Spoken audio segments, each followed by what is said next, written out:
the best way for me to connect to Source, there's many ways, of course.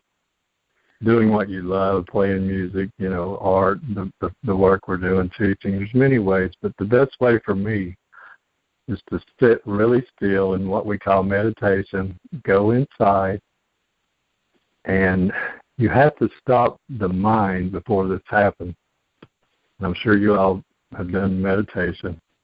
But there's a point you can get to, it takes a little practice, where you actually begin to detect that source energy inside of you, the light inside. And I'm not religious in any form or fashion, but I do like to use that sometimes in teaching. Jesus said, the kingdom of heaven is inside of you. Well, if that's true, and it is, then what we're calling God or Source must be in there as well. So it's true. And, we're always focused on external things so much that we never take that time, I'm just saying in general, to sit and be still, stop the thinking, stop all the external stuff, and you can get to this state of being, of consciousness, where you can detect that source. Now, that's only the first part of the process. And by the way, Susan helped me a lot with this. I was having some issues with it, and she really helped me get to that point. And it's an incredible experience. So the first thing is you connect to that, to what we're calling source energy. But then the second and most incredible part of it, and most important part, the more you look at that and observe it, you begin, and that's the second part of your question here on your list is, what is your connection? Well, the connection is you start to see something amazing, that you are that. That's the big thing here.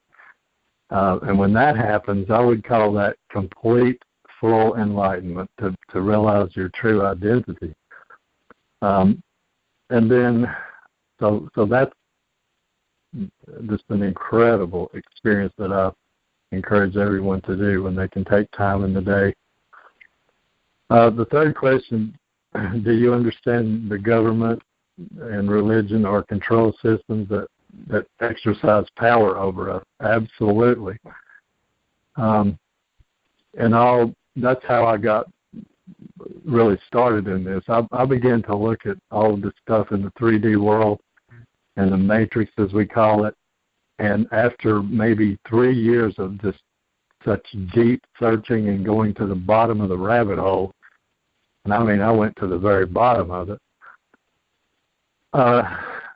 it was very troubling what I saw. It was not a good thing. And I became very discouraged about this whole thing, because the bottom line of this whole matrix quarantine system is that it's all backwards, it's all upside down, it's all an illusion, it's all a lie, if you will. And the whole thing, every bit of it, not just part of it. So that's the unprogramming that has to happen before you can fully go into this higher realm or higher way of being. So, and then here's another thing. Once you figure out and see what we're in, and you get past the troubling of it and the depression and all that and the hopelessness of it, you have to kind of put it over to the side, if you will. I'm not saying be in denial that there's terrible things happening in this world, but put that over to the side. Once you see it all and deal with it and accept it, just accept it. It's just the way it is. But then stop looking at it, stop focusing on it. We need to navigate here in this realm because we're here. And so there's a point where we come out of the solitude mode and withdrawing from the matrix, where we literally have to go back out into the world. But this time we do it with full acceptance. We see it all as beauty and part of the process. And then somehow we make peace with it, because here's the thing.